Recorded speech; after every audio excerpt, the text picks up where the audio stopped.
잘 들리실까요? 네, 네, 잘 들립니다. 괜찮습니까? 예. 네. 오늘은 각시대 대쟁투 27장입니다. 신앙 부흥과 참된 회개에 대해서 함께 명상을 해보려고 하는데요. 성경을 보는 다양한 시각이 있습니다. 어떤 분은 두 언약의 이야기다. 그래서 옛 언약과 새 언약이라고 하는 언약의 관점으로 성경을 보고요. 또 어떤 분들은 두 산의 이야기다. 신의 산과 갈바리의 이야기를 성경은 담고 있다. 또 어떤 분은 두 도시의 이야기다. 바벨론과 예루살렘이라고 하는 창세기에 이 두 도시가 나오고 또 요한계시록에 두 도시가 나오죠. 그런가 하면 어떤 분은 성경은 두 산의 이야기, 신의 산, 갈바리, 어떤 분은 하나로 함축시켜서 결국은 십자가의 사랑 이야기다. 성경은 혹은 어떤 분은 성경에 대하여 구원과 생명의 이야기다. 성경을 이해하는 다양한 관점이 있는데요. 그중에 재림교회가 성경을 주로 이해하는 관점은 그리스도와 사단 사이의 각 시대의 대쟁투라고 하는 이 관점에서 성경을 이해하려고 하고 보고 있는 것이 재림교회가 성경을 이해하는 관점이라고 말씀드릴 수 있겠습니다. 구속의 경륜이 에덴에서 선포될 때도 뱀과 또 그 추종자들이 여자와 여자의 후손 사이에 일어나는 쟁투로 기록되고 있고요. 예수님께서 이 땅에 오셔서도 이 대쟁투적인 의미로 모든 것을 이해하셨고 또 가르치셨고, 우리도 오늘 세상에 혈과 육에 대한 싸움을 하고 있는 것이 아니라 세상의 권세자들과 또 하늘에 있는 악의 영들과의 싸움이다. 사도 바울은 그래서 선한 싸움을 싸우라 이렇게 얘기하죠. 이런 배경에서 신앙 부흥과 참된 회개란 어디에 필요한가? 또 무엇 때문에 이런 관점을 성서적 이해를 통해서 바르게 이해하고 또 이와 같은 신앙 부흥과 참된 회개는 어디에 이르러야 하는가 하는 부분을 정리해 보는 것이 제27장의 주 내용이라고 말씀드릴 수 있겠습니다. 예전에 저희는 5대 영적 사실이라고 하는 것을 가지고 전도를 했습니다. 간단하게 오늘 각시대 대쟁투 27장에 근거하여 요약하면 첫 번째 영적 사실은 하나님은 사랑이시라는 사실입니다. 그래서 생명과 빛과 환희가 만물을 창조하신 분에게서 끝없이 우주로 퍼져나갈 뿐만 아니라 생물계나 무생물계를 막론하고 그 하나님의 창조의 세계는 기쁨으로 하나님은 사랑이시라고 선포한다. 이 아름다운 하나님의 사랑은 인간을 창조하실 때 하나님의 형상대로 창조하셨다라고 얘기합니다. 형상대로 외형적인 이미지뿐만 아니라 하나님의 모양이라고 하는 likeness, 그분의 본성입니다. 하나님의 율법과 본성에 완전히 조화를 이룰 수 있는 존재로, 또 의의 원칙이 그의 마음에 새겨져 있는 존재로, 이렇게 하나님께서 창조의 아름다운 역사를 이루셨죠. 두 번째 사실은 뭐냐면 그런 완전한 인간에게 죄가 시작됐다고 하는 것입니다. 이 죄는 창조주와 사람을 분리시켜 낸 것이죠. 더 이상 하나님의 이상인 하나님의 형상을 반영할 수 없게 되었고, 또 인간의 마음은 죄로 인하여 퇴락되었고, 하나님의 율법과 원칙과 반대되는 육신적 삶을 살게 되었다. 그래서 우리 인간에게 가장 첫 번째 사실은 죄를 깨닫는 것이다. 죄는 어떻게 깨달아야 하는가?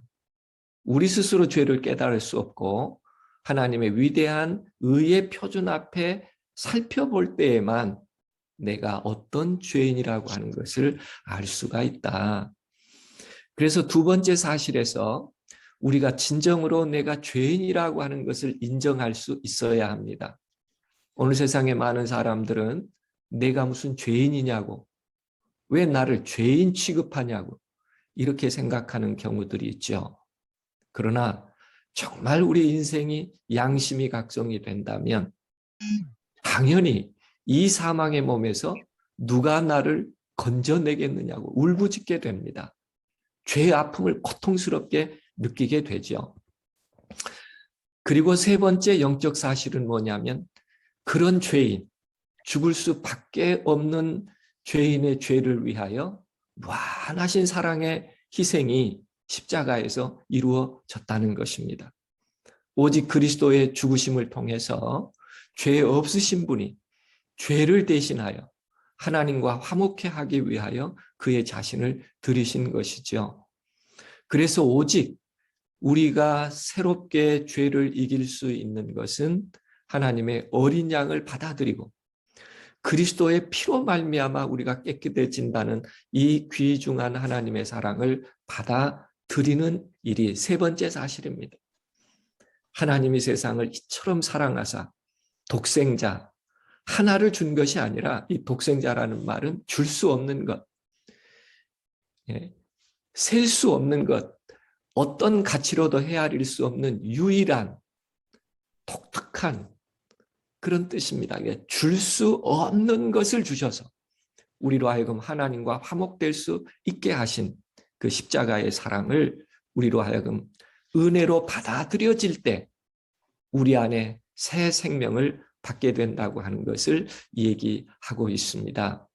그래서 인류에게 유일한 희망이 있다는 것은 나를 위하여 사랑의 십자가를 지신 주님께서 내가 죽을 수밖에 없는 나를 영원히 생존할 수 있는 그리스도 그분의 영생을, 그분의 영원한 생명을 오늘 우리들에게 주었다고 하는 사실을 받아들이는 것이지요. 그래서 우리 안에는 내 생명이 있는 것이 아니라 그리스도의 영원한 생명이 내 안에 존재하게 되었다고 하는 사실을 받아들이는 것입니다. 그것이 네 번째 사실이죠. 이제는 내가 죄를 버리고 정말 그분의 희생적 사랑을 믿음으로 받아들이고 침례를 받음으로 그리스도 안에서 새로운 피조물이 되어져 가고 새로운 생애를 시작하게 됩니다. 새 생애라고 하는 것은 주님의 품성을 닮아가는 것이죠. 그분의 깨끗하심과 같이 우리의 삶을 다시 깨끗한 삶으로 변화시켜 가는 기쁨들입니다.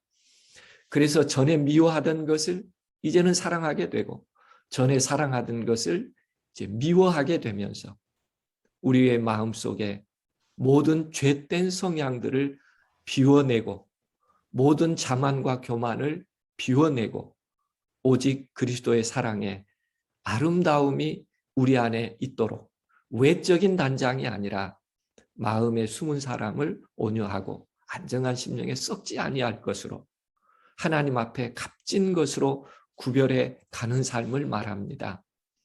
당연히 하나님의 뜻대로 하는 근심이 일어나게 되죠. 더 간절하게 하고 더 아주 분명하게 그리고 더 열심 있게 하나님의 깨끗함을 위하여 우리의 삶을 구별하게 됩니다. 이런 삶의 과정을 참된 회개다 이렇게 이야기하죠. 하나님과 화목하기 위하여 내 모든 죄된 본성들을 지워내는 것을 의미하고 있습니다. 마지막 그런 아름다운 삶은 그 사랑을 증거하는 생애로 반드시 나타나게 됩니다. 그래서 그 부흥들은 죄인에 대한 엄숙하고 열렬한 호소로, 또한 그리스도의 피로 말미암아 이루어지는 애절한 동정으로 특징 지어지는데, 오직 영혼을, 죄인을 영원한 생명으로 다시 일어나게 하기 위한 최선의 삶을 살게 됩니다. 그래서 우리의 생애로서 어떻게 해서라도 죄된 삶을 살고 있는, 혹은 하나님의 사랑을 알지 못하는 사람들에게 하나님의 사랑 어떻게라도 보여줄 수 있을까 하는 마음으로 생애하게 되고, 그렇게 생애하는 삶의 결과는 지역사회의 아름다운 감화와 유익으로 남게 됩니다. 사도행전 2장은 이런 삶을 사람들에게 칭찬받았다, 그랬더니 믿는 자들이 많아졌다, 사도행전 2장에 그렇게 이야기하고 있죠. 사람이 칭찬을 받는 것이 아니라 죄된 사람이었는데 어떻게 하나님이 이 사람을 이렇게까지 아름답게 변화시킬 수 있었을까에 대한 하나님의 사랑에 대한 찬양을 드리는 것이지요. 우리는 이것을 5대 영적 사실이라고 말하고 성경의 전체입니다. 그래서 첫 번째 사실은 하나님은 사랑이시다는 사실과, 두 번째는 우리 인간이 죄를 짓고 하나님과 단절되었다는 사실과, 그 아픔을 하나님께서 십자가의 사랑으로 구속하심으로 우리를 다시 죽을 수밖에 없는 삶에서 영원한 생명의 삶을 허락해 주셨고, 죄된 삶이 아니라 이제는 변화된 생애, 하나님의 품성을 옹호하려고 하는 새 사람의 삶을 살게 되고, 그 새 사람의 삶은 다른 사람에게 선한 감화력을 남겨 우리를 그렇게 변화시키는 하나님의 품성을 옹호하고 하나님께 영광을 돌리고 그들도 그 구원의 기쁨에 참여하게 하는 것, 이것이 성경이 말하고 있는 부흥과 참된 회개가 무엇을 의미하는가 하는 것을 요약하고 있고요. 오늘 각시대 재쟁투 27장은 이 사실을 중심으로 기록을 하고 있습니다. 사단은 늘 이렇게 얘기하죠. 하나님은 사랑이 아니라고요. 하나님은 감독자고 감시자고 계명을 주어서 틀리면 지옥에 보내고, 이런 하나님으로 자꾸 묘사합니다. 그런가 하면 인간이 죄를 짓고 하나님과 단절된 사실보다는 인간의 이성과 과학을 더 믿게 만들죠. 십자가에서 희생하신 그분의 사랑을 통하여 영원한 생명을 얻는다는 사실을 누구든지 양심으로 어떤 종교를 믿든지 그 종교의 최상의 신은 하나님이시니까 불교를 믿든지 유교를 믿든지 이슬람을 믿든지 다 구원이 있다고 그렇게 가르치죠. 또 많은 사람들은 그것에 동의합니다. 기독교만이 구원이 있다는 것은 독설이다, 이렇게까지 표현하죠.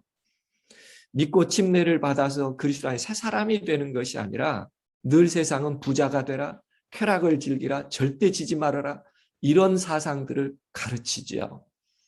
그런가 하면 새 삶의 아름다움을 일으키시는 하나님에 대한 옹호가 아니라 신은 없고 하나님은 죽었다, 신은 죽었고 하나님은 없다, 이런 사상을 자꾸 세상의 폭력들을 통해서 나타내고자 하는 것.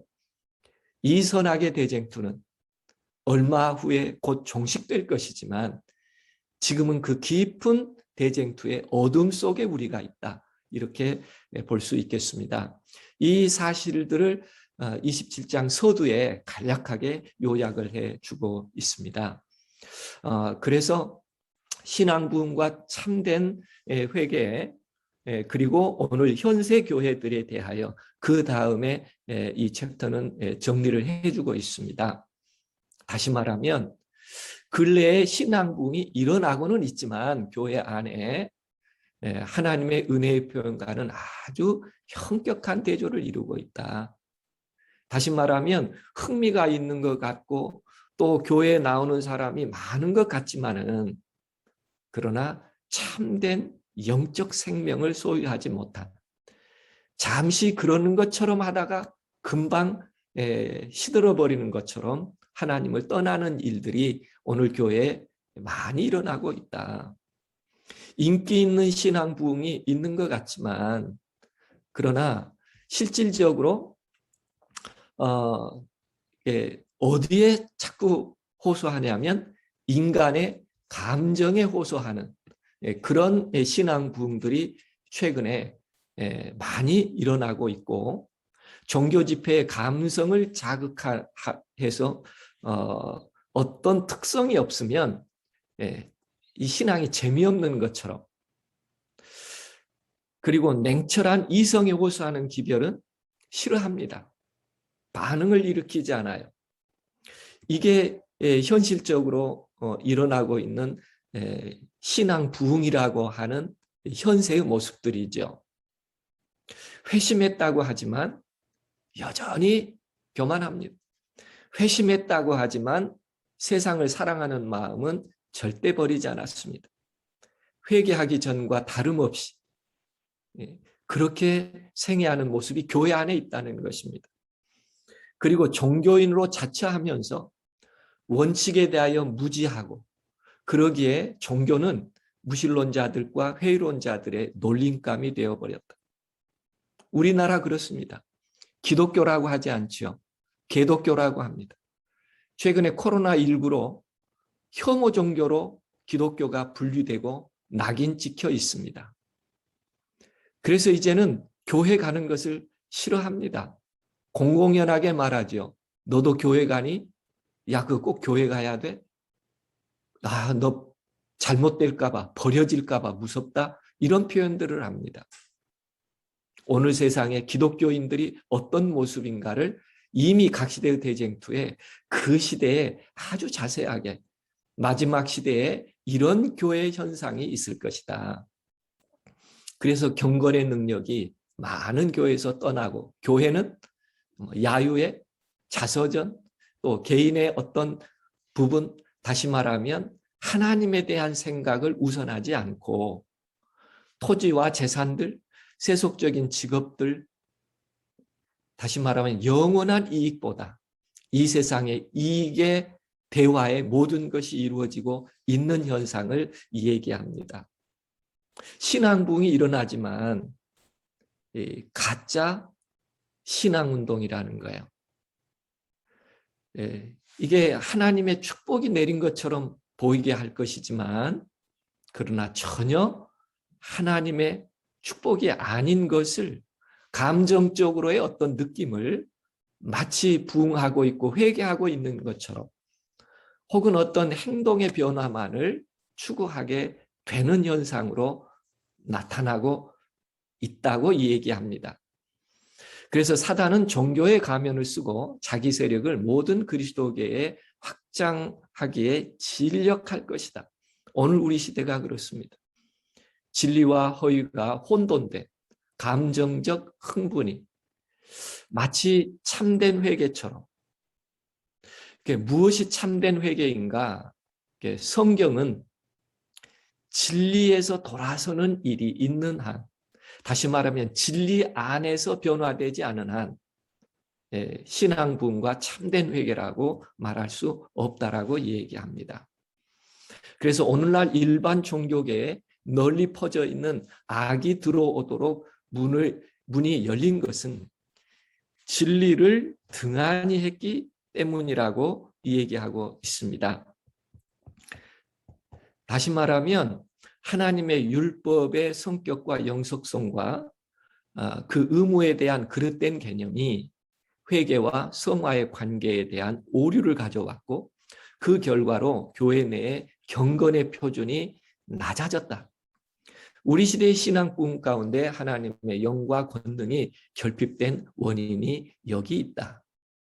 다시 말하면 진리와 하나님께서 주신 거룩한 계명들에 대한 회의, 혹은 그 사실에 충실하지 못함으로 우리의 경건의 표준도 낮아지게 되었다라고 얘기합니다.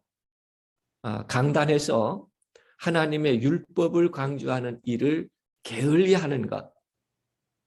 예전에는 강단에서 양심의 소리가 메아리 쳐졌는데, 최근에는 율법과 그 교훈에 대하여 하나님의 그 엄숙한 명령을 명백히 가르쳐주지 않으므로 하나님의 놀랄 만한 능력이 나타나지 않았다라고 얘기하고 있습니다.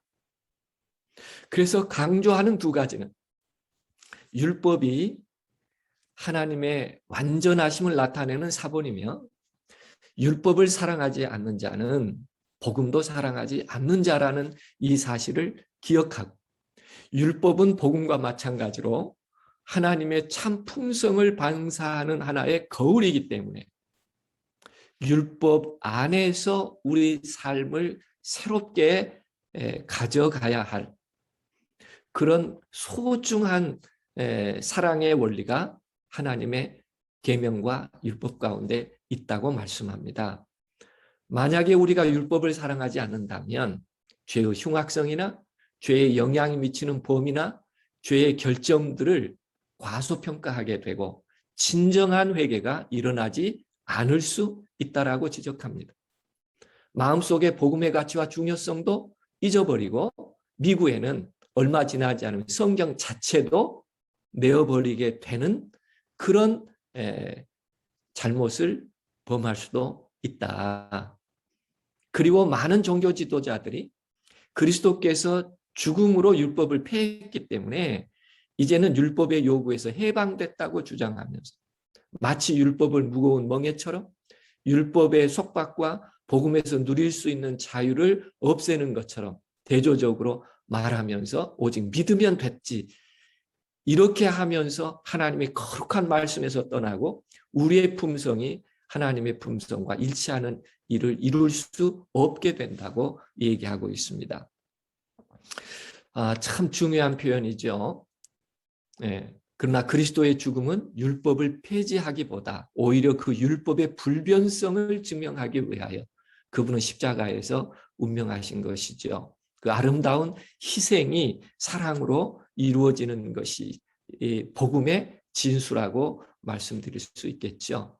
그래서 하나님의 율법은 본질상 하나님이 불변하신 것처럼 불변하고 우리는 율법의 이 하나님의 사랑과 사람에 대한 사랑이라고 하는 큰 원칙들이 우리의 품성을 하나님과 같은 품성으로 또 창조자와 같은 영구적인 것으로 변화시켜가는 근본으로 삼아야 된다라고 말하고 있습니다.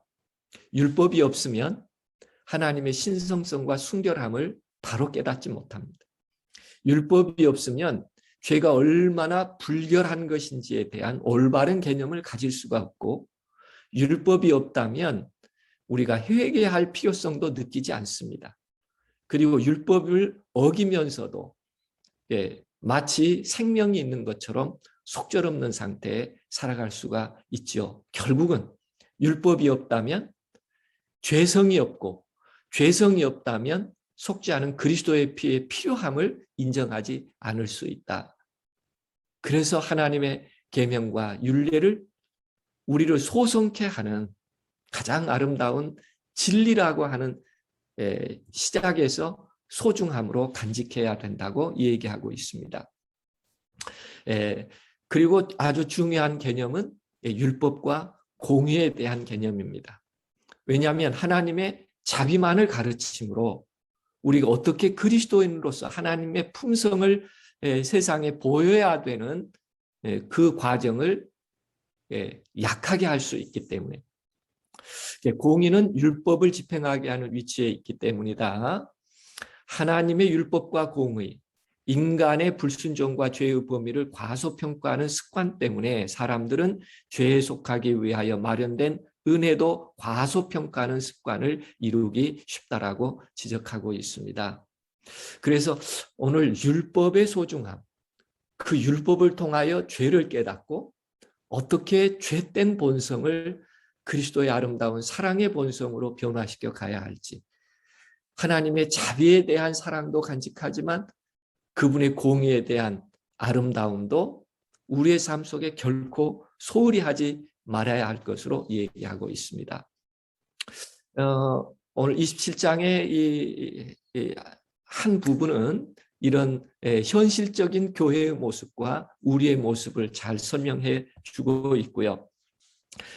그런 우리들에게 하나의 희망의 약속을 주고 있는 것이 늦은 비 성령에 대한 약속입니다. 저희가 매일 기도하는 이유지요. 이렇게 우리가 자주 듣고 또 마음에 담고 있는 표현입니다. 하나님의 최후의 심판이 세상에 내리기 전에 주님의 백성 중에는 사도실의 일에 일찍이 목격하지 못한 근본적인 경건의 부흥이 일어날 것이다.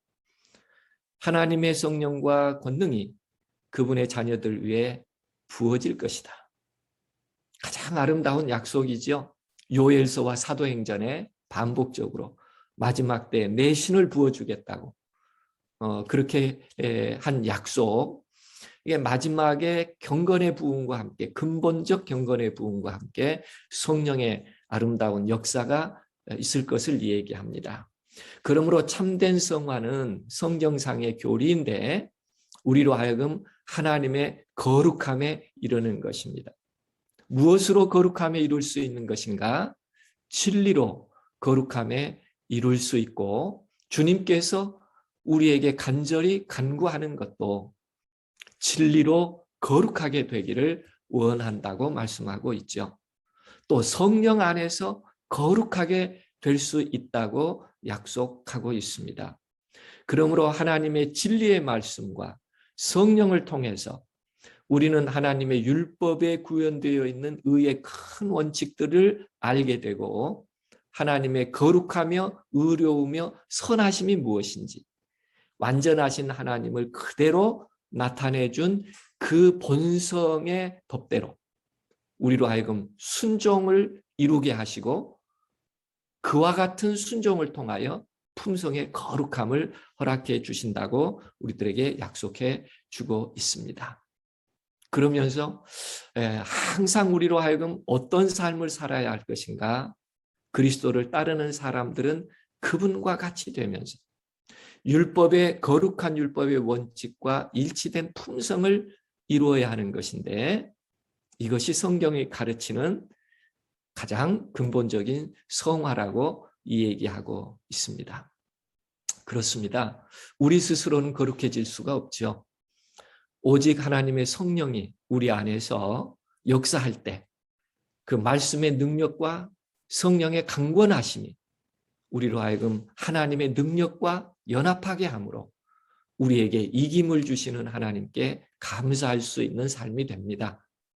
그러므로 우리가 노력하는 것은 죄와의 싸움이 아니라 하나님의 은혜와 성령의 도움, 그분의 이기게 하시는 능력을 확신하는 일, 이 일들이 우리로 하여금 죄된 삶으로부터 돌아서게 하고 이기게 할 것입니다. 성경의 성화의 과업은 점진적으로 이루어짐을 분명히 알려주고 있다. 한 번 딱 일어나는 사실이 아니라 우리의 평생의 과업이라고 하는 것도 같은 맥락에서 이해하게 됩니다. 장성한 분량에 충만한 데까지 성화의 영역이 점점 넓어지는 것이죠. 다시 말하면 하나님에 대한 인식이 점점 부여해지고 넓어지는 것을 말하고 있습니다. 이것을 베드로는 우리가 더욱 힘쓸 때 믿음의 덕의 지식을, 지식의 절제를, 절제의 인내를, 인내의 경건을, 경건의 형제 우애를, 형제 우애의 사랑을 공급하는 삶으로 나타나는, 다시 말하면 우리의 거룩함이 생애의 아름다운 은혜와 덕으로 나타나는 그런 모든 과정들을 성화의 과정으로 소개하고 있습니다. 그럼에도 불구하고 성화의 과정은 우리를 참으로 겸손하고 온유한 사람으로 변화시켜 간다고 하는 것을 우리들에게 말해주고 있고요. 다니엘은 참된 성화의 모본이라고요. 그를 사자굴에 넣는다고 할지라도 그가 총리로서의 권력으로 그들을 제어할 수도 있지만 또 다른 폭력을 일으킬까 봐 모든 걸 하나님께 맡기며 사자굴에 들어가는 그런 모습이 하나님께서 그를 구원하실 수밖에 없는 아름다운 역사로 나타나고 그 역사의 시점이 결국은 이스라엘을 포로에서 예루살렘으로 귀환하게 하는 근거가 된 이런 아름다운 일들이죠. 다시 말하면 백성을 구원하는 일에 자신을 그리스도처럼 희생시킬 수 있는 겸손하고 온유한 정신이 우리들이 말하고 또 각시대 대쟁투가 이야기하고 있는 성화의 이야기입니다. 그러므로 성화는 어떤 이들의 말처럼 한순간에 믿었기 때문에 다 이루어지는 것이 아니라 끊임없이 하나님의 이상대로 우리의 삶을 완전한 율법의 조화로 이끌어가는 것, 우리의 하나의 경험이 아니라 우리의 삶의 모든 영역이 되도록 변화시켜 가는 것, 그것이 진정한 성화라고 얘기하고 있습니다. 그러면 이러한 진정한 성화는 어떻게 이루어지는가? 어떻게 그것을 증명해 볼 수 있는가?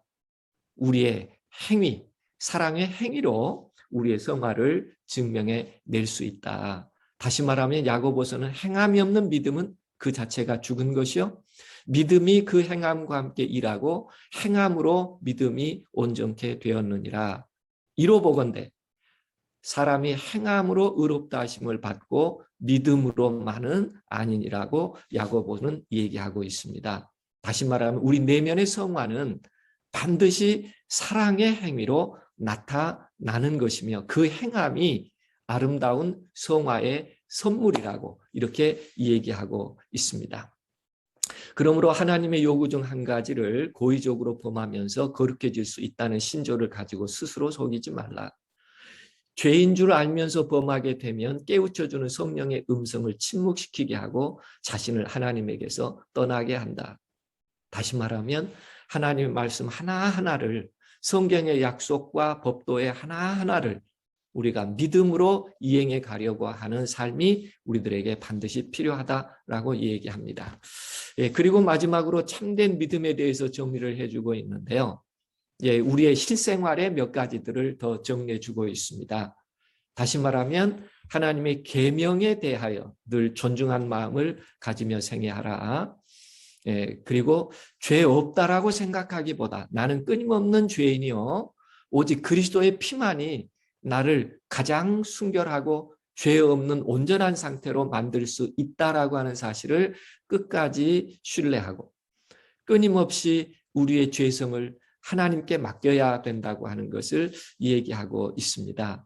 이와 같은 삶은 영과 혼과 몸 모두가 다 흠없이 보존되는 삶으로 나타나야 한다.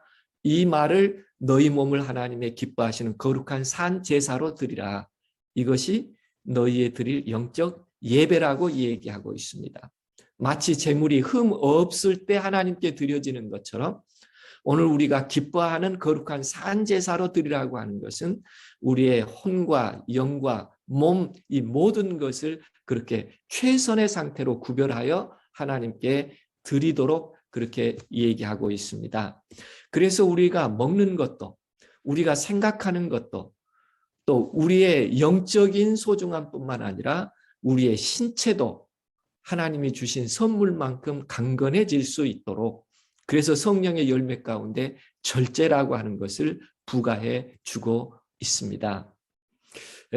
그리고 우리의 삶이 이런 신체적 건강도 아주 하나의 빛처럼 소중한 것이 되겠고, 또 우리의 추구하는 삶 속에서 이익과 유행을 따르는 것을 삼가라.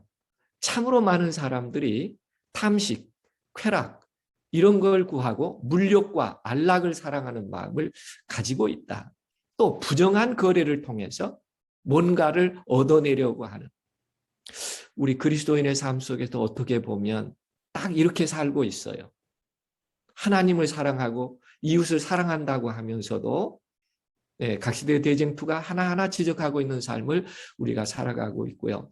우리의 기호, 아마 이 글이 기록될 당시에 가장 큰 그 사회적 경고가 담배였습니다. 그래서 더 이 부분에 강하게 강조하고 있는 것 같아요. 다시 말하면 기호의 종이 되어 있으면서도 완전한 성화의 축복을 받아놓으라고 주장하면 그것은 하늘의 소망을 가진 것도 아니고 진정한 완전한 성화가 아니다. 하나하나 이겨가는 삶의 기쁨을 가지라. 버리는 아쉬움이 아니라 이겨가는 삶의 기쁨을 가지라. 왜냐하면 우리 몸은 하나님의 성령의 전이기 때문이라고 얘기하면서 몸이 하나님의 성령의 전이 된 사람은 해로운 습관의 종이 되어서는 안 된다. 다시 말하면 그의 능력은 피로써 값을 지불하고 그를 사신 그리스도께 속해 있다. 이 아름다운 가치를 잊어버리지 않는다면 해로운 것을 선택할 이유가 없다라고 설명하고 있지요.